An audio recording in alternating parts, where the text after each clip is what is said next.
Have you ever stopped and asked yourself what gold actually does? Why is it worth so much? Is it simply because it's rare? Well, there are metals far rarer than gold. Take tellurium and rhenium, for example. Both are scarcer, yet they can cost less. So rarity alone can't be the secret. Maybe you're thinking gold is expensive because it's beautiful and shiny, but even that explanation doesn't hold up. Bismuth, malachite, and titanium can all look more spectacular than gold, and they're still much cheaper. Gold's price is not really about beauty, and it is not only about rarity either. The full story is much more complicated and much darker. Go back toward the earliest eras of metalworking, roughly 9,000 years ago, and gold did not yet have the near-universal financial status it has today. Copper had an obvious practical advantage. People could turn it into tools, blades, vessels, and other useful objects. Gold was soft and far less useful for everyday work. Ancient people did not see gold as worthless. Its color, shine, and resistance to corrosion made it attractive for ornament and ritual. But in practical terms, copper often mattered more. Over thousands of years, that balance changed, and gold acquired enormous cultural, political, and financial value.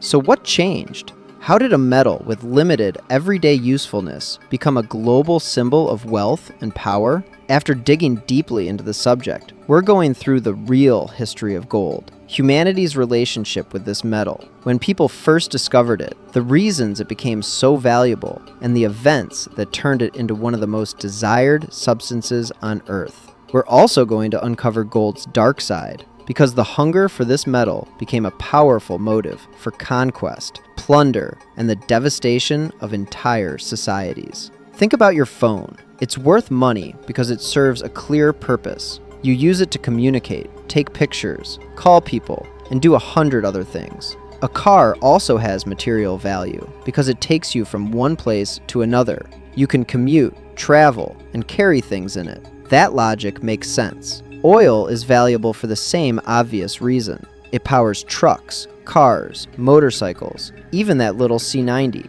It keeps transportation moving. So when countries fight to increase their oil reserves, we understand why. But what does gold do? Why does it hold this special position? Why has the entire world fought over it? Why do countries, even those with limited resources, struggle to build larger gold reserves? What role does it play that could possibly justify all of this? To understand that, you first need to know that gold has a very dark history. The pursuit of it helped fuel campaigns of conquest that shattered societies and stripped them of their wealth. In 1532, high in the mountains of Peru, stood one of the world's great powers, the Inca Empire, the largest empire in South America. Its ruler was Atahualpa. He had just defeated his half-brother, Huáscar, in a brutal civil war and commanded an army numbering in the tens of thousands. His authority was sacred as well as political. The Sapa Inca was understood as a son of Inti, the sun god. The empire was vast and powerful, but it was unstable. Civil war had divided it. European diseases had already begun spreading through the region, and some peoples under Inca rule were ready to oppose Cusco. The Incas also possessed astonishing quantities of gold. They did not treat it as money in the same way the Spaniards did. Gold was tied to the sun, sacred power, and elite status. Palaces and temples held remarkable gold objects. An entire artistic and religious heritage worked in precious metal. Into that tense situation marched a Spanish expedition led by Francisco Pizarro, only 168 men. Compared with Atahualpa's army, the force looked almost absurdly small. These were armed conquistadors, not helpless travelers asking for a meal and a bed. They had steel swords and lances, firearms, small cannon, and horses. Those advantages could be terrifying in a sudden attack, especially against people encountering mounted European warfare for the first time. The Spaniards were vastly outnumbered, but they were dangerous. Atahualpa was encamped with his army outside Cajamarca after winning the Civil War. Pizarro invited him to a meeting inside the city.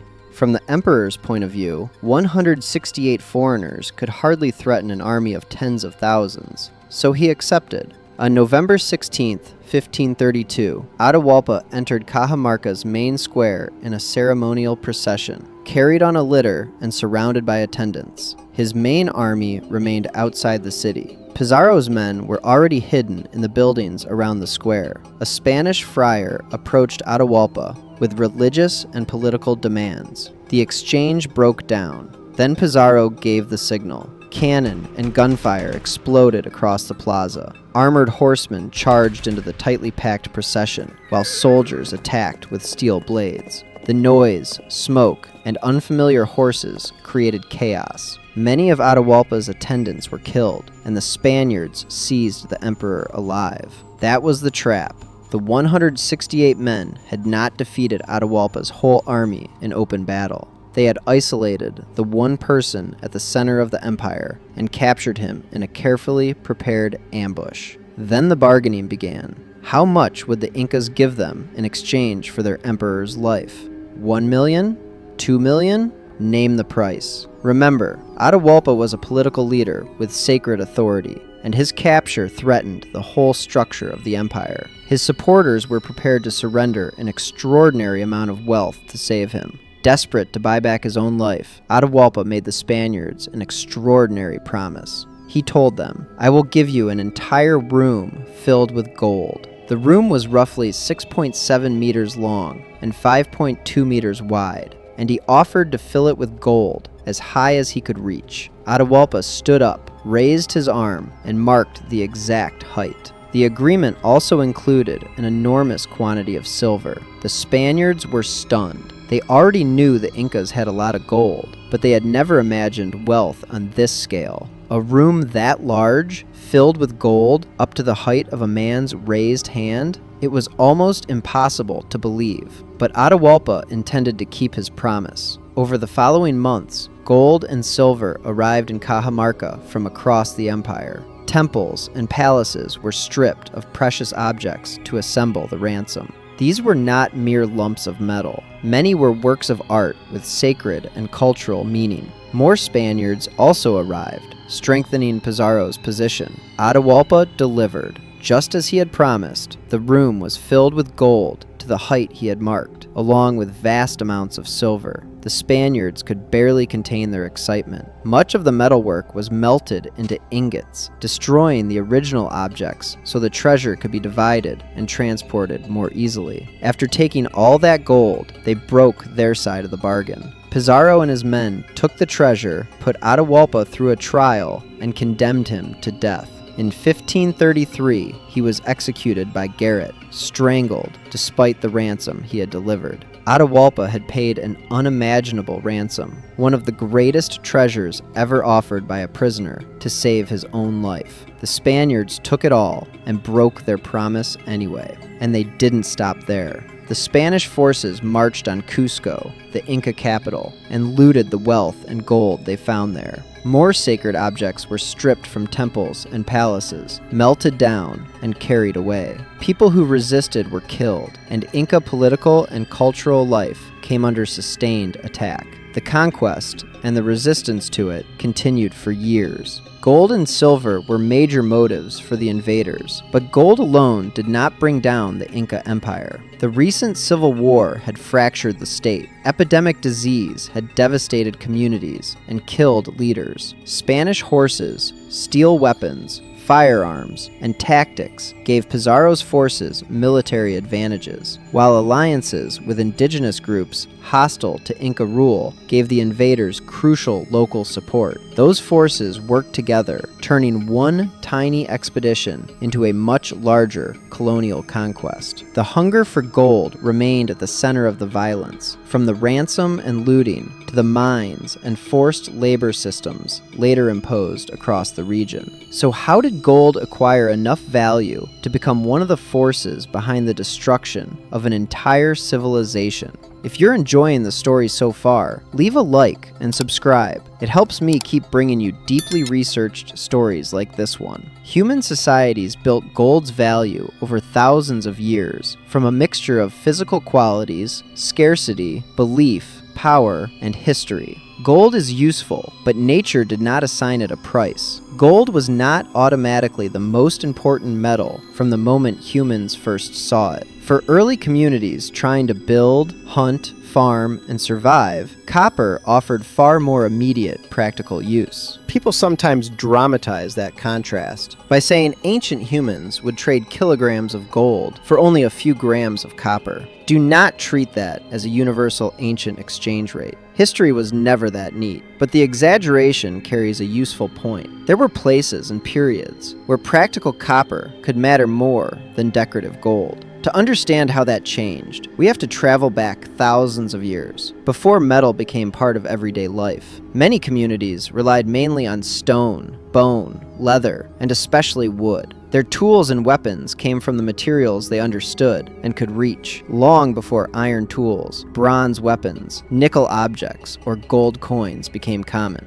Wood was everywhere. Trees gave people handles, shelters, tools, fire, and that classic piece of prehistoric technology, a solid wooden club. Simple, direct, no instruction manual required. Wood mattered enormously, but it had limits. It could split, rot, burn, and break. A wooden weapon could do the job, but if you wanted something sharper, tougher, and more durable, you needed another material. That is where copper enters the story. Copper was one of the earliest metals humans learned to work, partly because native copper can sometimes be found in a usable metallic form. Small objects made from native copper appear in the archaeological record roughly 10,000 to 11,000 years ago in parts of Southwest Asia, while more developed metallurgy came later. Picture that first encounter. We have no recording of the moment, so this is an imaginative reconstruction. Someone picks up a strange, reddish piece of native copper, turns it over in his hand, stares at it, and thinks, "Interesting." Then he puts it down and reaches for the wooden tool he already knows how to use. That would make perfect sense. A familiar stick is more useful than a mysterious lump of metal if nobody has taught you how to shape the metal yet. The material may have potential, but potential means nothing until somebody learns what to do with it. Over generations, people discovered that copper could be hammered and shaped. Later, advances in heating, smelting, and alloying opened the door to better tools, weapons, containers, and household objects. Suddenly, this strange material could solve real problems. People now had a reason to search for it, trade it, protect access to it, and sometimes fight over it. Copper earned value through utility.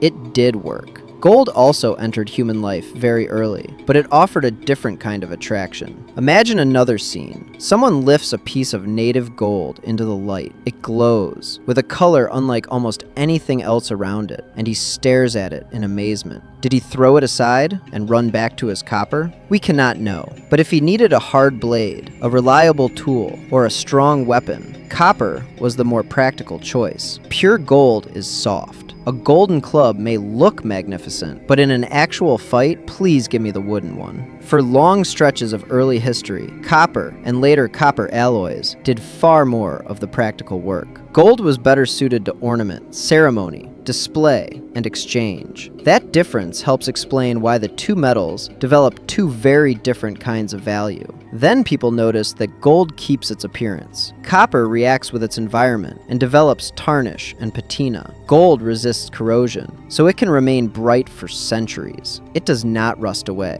It can be hammered into thin sheets, shaped into tiny details, divided into smaller amounts, melted and formed again. That lasting shine must have seemed almost supernatural in a world where so many materials cracked, faded, rotted, or corroded. You can picture someone staring at it and making a dramatic announcement. This cannot be ordinary. We must worship it. What a scene. What a scandal. Humans see one material that refuses to lose its shine, and suddenly it has an aura. Ancient people did not all worship gold itself, and different societies understood it in different ways. Many cultures did associate it with the sun, the divine, immortality, royal authority, and sacred power. They placed it in tombs, temples, ritual objects, crowns, and elite jewelry. Gold became a visible connection between beauty, religion, and hierarchy. One of the clearest early examples comes from Bulgaria. At the Varna necropolis, archaeologists discovered some of the world's oldest known worked gold objects, dating to roughly 4,600 to 4,200 BCE. That makes them more than 6,000 years old, and far older than the Great Pyramids at Giza. Varna matters because the gold was not distributed equally. Some burials contained far more wealth than others. By that time, gold was already doing more than looking beautiful. It could display rank, status, and social difference. That connection grew stronger as kings, rulers, priests, and wealthy elites gathered gold and surrounded themselves with it. They made jewelry, chains, rings, ceremonial objects,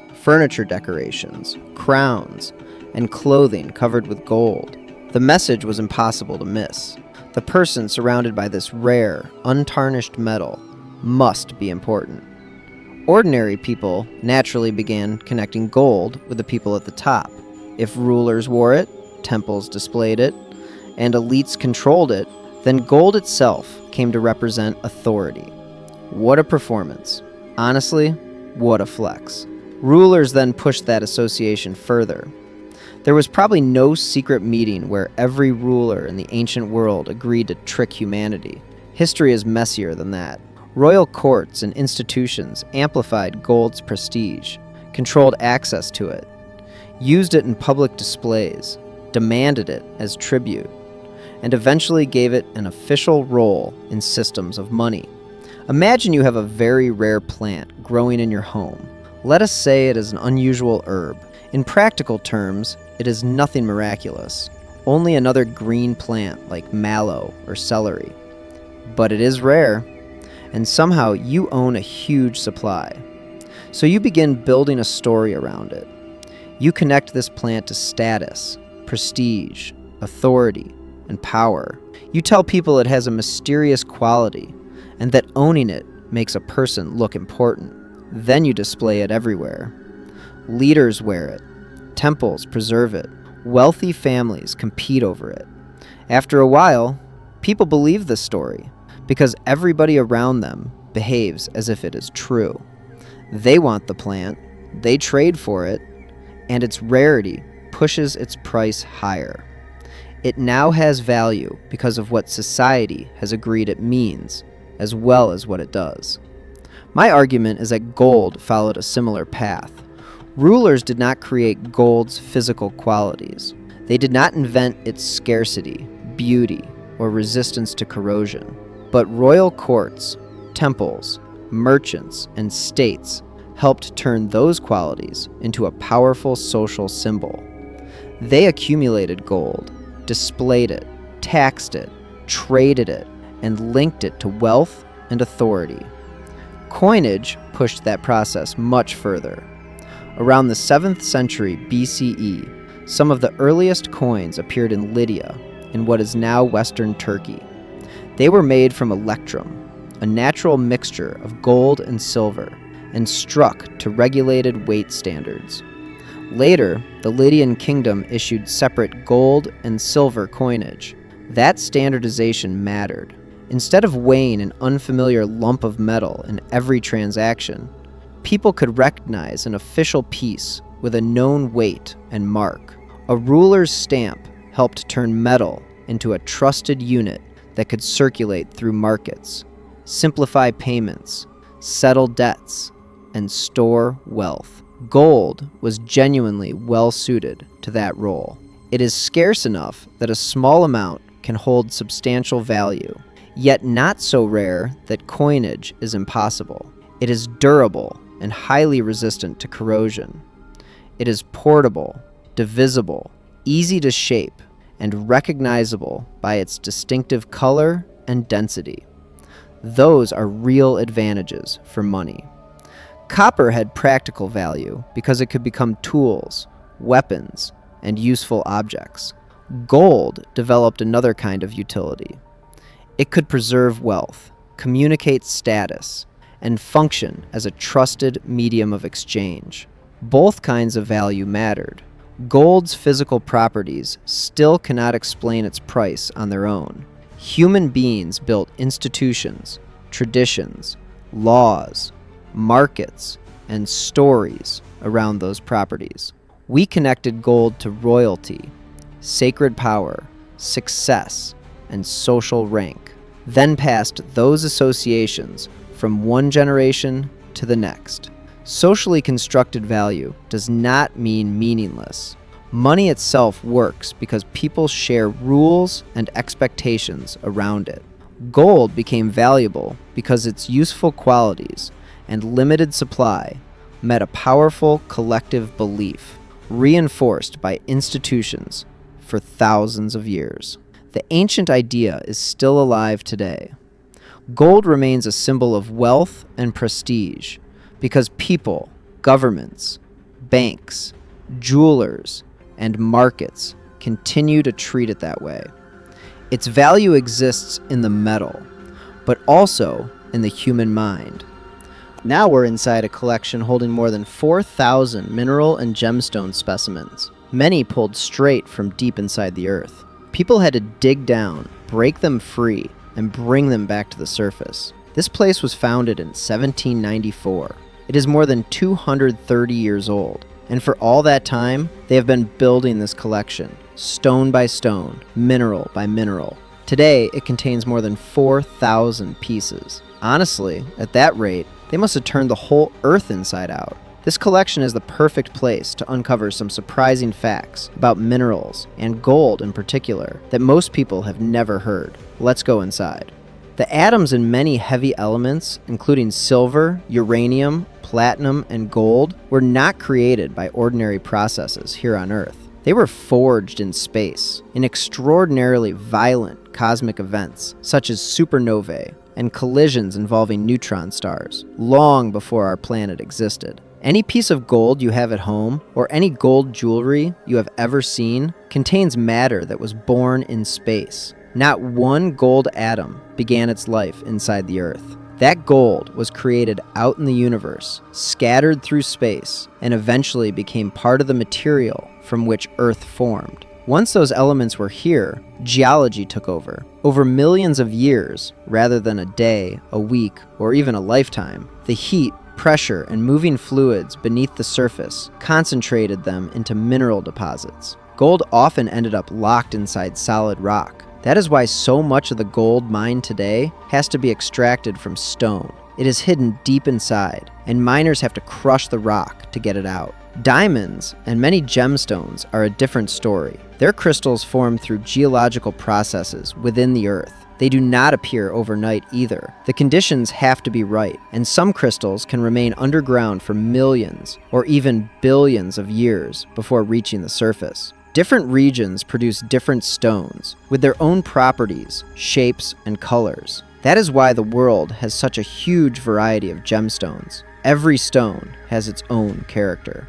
All right, the gold is formed and geology has done its work. Where do we find it, and how do we get it out? There are two main places to look, and each one requires a different method. The first is in rivers, especially where the water is flowing rather than standing still. The second is deep underground, trapped inside rock. Recovering gold from a river is the simpler method. You take a specialized pan or screen down to the river, scoop up sediment from the riverbed, and wash and sift it. And no, I do not mean the kitchen sieve your family uses for flour. This is equipment designed to separate tiny, dense flakes of gold from sand, gravel, and mud. Those flakes can be unbelievably small. Miners collect them little by little until the tiny particles finally add up to a meaningful weight. But do not imagine that you can walk up to any random river and come home rich. Some rivers have no gold at all. You might find a turtle perhaps, but no gold. Only certain river systems contain worthwhile placer deposits, and large companies sometimes move in with industrial equipment to process enormous amounts of sediment. The second method is hard rock mining, and that is a completely different level of difficulty. Companies excavate enormous mines, some reaching several kilometers below the surface. They bring up vast quantities of hard rock, crush it, grind it, and process it to recover the small amount of gold hidden inside. Picture the scale of that work. At a low-grade mine, producing a single gram of gold can mean moving and processing around a ton of ore, and sometimes much more when waste rock is included. A whole ton of earth and stone has to be excavated, hauled, crushed, treated, and refined for 1 tiny gram. It is exhausting, expensive work. Now for a number that genuinely surprised me. If you add together all the gold humanity has mined throughout recorded history right up to the present, the estimate is roughly 219,890 metric tons. That sounds enormous until you remember that we are talking about practically every ounce ever extracted in human history. Gold has been mined for thousands of years, yet the total is still under 250,000 tons. Because gold is so dense, if you melted all of it down and formed it into a single solid cube, that cube would measure only about 22 meters along each side. Compare that with familiar buildings, and you realize how small it is. That one cube represents almost all the gold human beings have ever brought out of the ground. Now compare it with the oceans. Some estimates suggest that seawater and the seabed together may contain around 20 million tons of gold. 20 million tons. Remember, everything mined in all of history adds up to only about 219,890 tons, while the oceans may hold tens of millions. Why has nobody extracted it? The gold is incredibly diluted, and recovering it would currently cost far more than the gold would be worth. Technically, there is gold in the ocean. Economically, there is no profitable way to collect it at that scale. Still, imagine that somebody invented a cheap method and recovered all 20 million tons. Divide that among more than 8 billion people, and each of us would receive roughly 2.4 kilograms of gold, worth about $317,000 at the price used in this example. You, me, your uncle, the neighbor, everybody would suddenly be holding a small fortune. We would all join the wealthy class overnight. Except we would not. If 20 million tons of gold suddenly flooded the world, gold would no longer be scarce. Its price would collapse. You would find it everywhere, and it would start to feel like an ordinary material. The event that gave everybody a fortune in gold would destroy the value of that fortune. That brings us back to gold's practical uses. For all its price and prestige, a large share of the world's gold is used for decoration. Roughly half of the above-ground supply has traditionally gone into jewelry, while another substantial share is held by states, central banks, and investors as a store of value. Only a smaller portion is used by industry. Gold does have useful technical properties. It conducts electricity well, resists corrosion, and can be made into extremely thin coatings. That is why it appears in phones, computers, connectors, and other electronics. Depending on its design, a phone may contain only a few hundredths of a gram of gold, but multiply that by billions of devices and the amount becomes significant. Gold also has specialized medical uses, although those consume a relatively small quantity. So when I said at the beginning that gold's value is, to a large extent, constructed, that is what I meant. Gold is useful, but its market value is far greater than the value created by its everyday industrial function. Most of that price rests on what human beings collectively believe gold represents: beauty, status, security, and wealth. That belief has a very long history. Ancient societies connected gold with sacred objects, rulers, and divine power. Kings accumulated it, displayed it, and used it as proof of authority. Once the most powerful people treated gold as the ultimate symbol of wealth, everybody else learned to see it the same way.